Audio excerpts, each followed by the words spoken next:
একজন ডাকাত ছিল, নাম তার ইবনে সাবাক। নাম কি? ইবনে সাবাক। সে শুধু ডাকাতি করত। বাগদাদের বড় ডাকাত ছিল, নাম করা ডাকাত। তার নাম শুনে নাই বাগদাদের এমন কেউ ছিল না। একদিন বাগদাদের ওই ডাকাত এতটাই খারাপ ছিল, 6 মাস জেলে থাকতো, আবার 6 মাস বাইরে থাকতো। 6 মাস কই থাকতো? 6 মাস জেলে থাকতো, 6 মাস বাইরে। ডাকাতি করার কারণে সে সবসময় জেলেই থাকতো বেশিরভাগ। একবার জেল থেকে বের হয়ে সে নিজে নিজে বলতেছে, আমি এত বড় ডাকাত ইবনে সাবাক, আমি জেল থেকে বের হয়েছি, বের হয়ে যদি আমি খালি হাতে আমার বাড়িতে ফেরত যাই তাহলে কি আমার প্রেস্টিজ থাকে? আমি এত বড় ডাকাত, আমি যদি কারো বাড়িতে হানা না দেই তাহলে কি আমার ডাকাতের যে মান সম্মান ইজ্জত সেটা থাকে? সে কি করলো? জেল থেকে বের হয়ে আস্তে আস্তে হাঁটতে সামনে একটা জীর্ণ শীর্ণ টিপ করে বাতি জ্বলছে এমন একটা বাড়িতে গিয়ে হানা দিয়েছে। বাড়িতে ঢুকে দেখে একজন মুরব্বী, পাকা দাড়ি, সে আল্লাহর ইবাদত বন্দেগী করছিল। এমন অবস্থায় ডাকাত গিয়ে বলল, আমি ইবনে সাবাক, আমি হলাম ডাকাত, তোমার ঘরে যা কিছু আছে সব কিছু গাছি করে আমাকে দাও, আমি ডাকাতি করার জন্য আসছি। তখন ওই মুরব্বী লোক সে বলল, বাবা তুমি তো মনে হয় একটু অস্বস্তিতে আছো, হয়তো তুমি ক্লান্ত, দৌড়ে আসছো, তুমি বসো, আমি তোমাকে একটু আপ্যায়ন করি, এরপরে তোমার যা কিছু বলার আমি তোমার সব কথা মানব। তখন ইবনে সাবাক বলে, মুরব্বী ওইরকম করিও না, তুমি আমাকে আমার কাছ থেকে বাধা দিবা ভালো ব্যবহার করে। অনেকে দেখবেন ভালো আচরণ করে এই জন্য যেন আমার সাথে খারাপ আচরণ না করে কি করে না। সে বলতেছে, আপনি আমার সাথে ভালো আচরণ করতেছেন, আপনি আমাকে আমার কাছ থেকে নিবৃত্ত করার জন্য, আমার কাছ থেকে বাধা করার জন্য আপনি যত ভালো আচরণ করেন না কেন, আমি একজন ডাকাত, আমি জেল থেকে এসেছি, আমার আজকে ডাকাতি করে আমার বাসায় যেতেই হবে।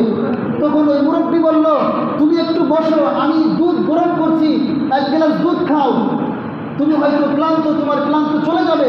এক পর্যায়ে দুধ আনার পরে 1 গ্লাস দুধ দিলেন, দুধ খেয়ে দরদর করে খেয়ে ফেললো। খেয়ে ফেলার পরে মুরব্বীকে বলে, মুরব্বী আপনি এক কাজ করেন, 2টা গাঠি করেন, আপনার ঘরে যা যা আছে সব কিছু 2টা গাঠি করেন।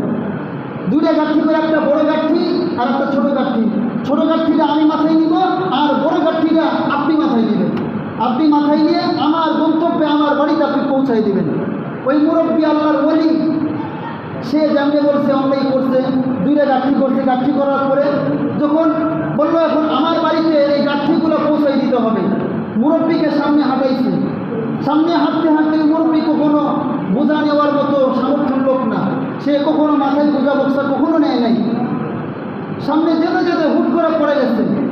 ওই ইবনে সাবাক ওই মুরব্বীকে লাথি দিয়ে বলে, পারবি না তো নিবি কেন? তুই মাথায় নিতে পারবি না তো মাথায় কেন নিবি? এই বলার পরে মুরব্বী বলে, বাবা আমার তো আগে করে নেওয়ার এরকম মাথায় কোনো কিছু নেওয়ার কোনো এক্সপিরিয়েন্স আমার মধ্যে নাই, আমি আগে করে মাথায় কোনো কিছু নেই, এই জন্য হয়তো আমি পড়ে গিয়েছি। এরপরে বললো, আর হয়তো আমি পড়বো না, তোমার গন্তব্যে আমি পৌঁছে দিতে পারবো। ইবনে সাবাক তার আচরণ দেখে অবাক হয়ে যায় যে কি ব্যাপার, আমি যতই খারাপ আচরণ করি সে আমার গরম দুধ খাওয়ায়, আমাকে বলে তুমি ক্লান্ত, তুমি বিশ্রাম নাও। আবার আমি তাকে লাথি দিলাম, সে জমিনে পড়ে গেল। সে বলে, আমি আর হয়তো পড়বো না, আমার মাথায় এরকম বোঝা নেওয়ার মতো অভ্যাস আমার নেই। এত সুন্দর ব্যবহার।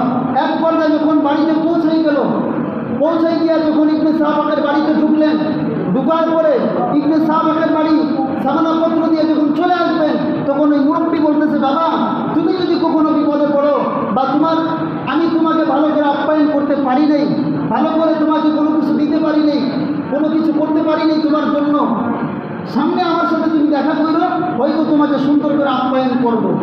চিন্তা করা যায়, একজন ডাকাতের সাথে একজন লোকের এত সুন্দর আচরণ। যখন এই আচরণ ইবনে সাবাক পাইল, রাত তখন বাজে মনে করেন 3টা বাজে, তার মাথার মধ্যে পরিবর্তনের ঝড় শুরু হয়ে গেল যে মানুষটাকে তার সাথে এত খারাপ আচরণ করলাম, তারপরে সমস্ত সামান আমি নিয়ে আসলাম, তাকে আমি এত কষ্ট দিলাম, লাথি দিলাম, এরপরে সে বলে সে নাকি আমাকে আপ্যায়ন করতে পারে নাই, আমাকে আগামীতে আবার দাওয়াত দিচ্ছে যাওয়ার জন্য, তার আপ্যায়ন জন্য। তার ভিতরে পরিবর্তনের ঝড় শুরু হয়ে গেল। বাগদাদের মিনারা থেকে ফজরের আজান আসছে, সকাল 8টা বেজে যায়, দুপুর গড়িয়ে যায়, বিকেল গড়িয়ে যায়, তার ভিতরে ক্ষুধাও আসে না, চিন্তায় পড়ে যায় লোকটা কে, এত সুন্দর আচরণ তো কোনো মানুষ করতে পারে না। সে অবাক হয়ে যায়। ফ্যামিলির মানুষ তাকে খাবারের জন্য ডাকে, তাকে বলে তোমার কি হয়ে গেল, হঠাৎ করে তুমি এমন হলে কেন? এক পর্যায়ে তিনি ক্ষুধার্ত অবস্থায় তিনি চলতে চলতে ওই সেই টিম করা বাড়তি জ্বলা ওই বাড়িতে গেলেন। ওই বাড়িতে যাওয়ার আগে পাশে একটা দোকান ছিল, দোকানে গিয়ে জিজ্ঞাসা করলো ওই যে একটা জীর্ণ শীর্ণ ঘর টিম করে বাড়তি জ্বলছে, ওই ঘরে কে থাকে? তখন ওই দোকানদার বলল, কি ব্যাপার, তুমি কি এলাকায় নতুন? তুমি কি বাগদাদ শহরে নতুন আসছো? তুমি কি জানো না? সবাই জানে ওখানে কে থাকে। বাগদাদ শহরের এমন কোনো লোক নাই যে ওই ঘরের মধ্যে কে থাকে সে জানে না। বলল, ভাই সত্য কথা, আমি হলাম ইবনে সাবা, বাগদাদের সবচেয়ে বড় ডাকাত, আমাকেও সবাই চিনে, কিন্তু আমি তো ওখানে কে থাকে তা তো জানি না, আমাকে একটু বলবেন, একটু সাহায্য করবেন? সে বলল, ওইখানে তো ওই ঘরের মধ্যে থাকে এই জামানার সবচেয়ে বড় আল্লাহর ওলি আল্লামা জুনায়েদ বাগদাদী রহমতুল্লাহ আলাইহি থাকেন। এরপরে যখন চিন্তা করলো, নাম শোনার পরে সাথে সাথে মাথায় হাত, হাই হাই, আমি তো এই মুরব্বীর নাম শুনেছি, সে আল্লাহর ওলি সেটাও আমি জানি, শেষমেশ আমি ইবনে সাবাক হতভাগা, আমি কি তার সাথে বেয়াদবি করে ফেললাম? চিন্তায় পড়ে গেলেন। বিদ্যুতের গতিতে দৌড় দিয়ে তার ঘরের মধ্যে ঢুকলেন, ঢুকে তার পায়ে জড়াই ধরলেন, বললেন, হুজুর আমার ভুল হয়ে গেছে, আমি আপনাকে চিনতে পারিনি, আপনি আমাকে ক্ষমা করে দেন। কি করে দেন? ক্ষমা করে দেন। বাগদাদের নাম করা ডাকাত ইবনে সাবা যখন ওই আল্লাহর ওলির পা ধরলেন, পা ধরার পরে কিতাবের মধ্যে লেখেন ওই আল্লাহর ওলি সোহবত পাইয়া যখন আল্লাহর ওলি বাগদাদের সবচেয়ে বড় ডাকাত ইবনে সাবাকের চেহারা দিকে তাকাইলেন, তাকে বুঝাইলেন। এক পর্যায়ে ওই ইবনে সাবাক আল্লামা জুনায়েদ বাগদাদী রহমতুল্লাহ আলাইহি খলিফা হয়ে ওই ঘর থেকে বের হয়েছেন। সুবহানাল্লাহ।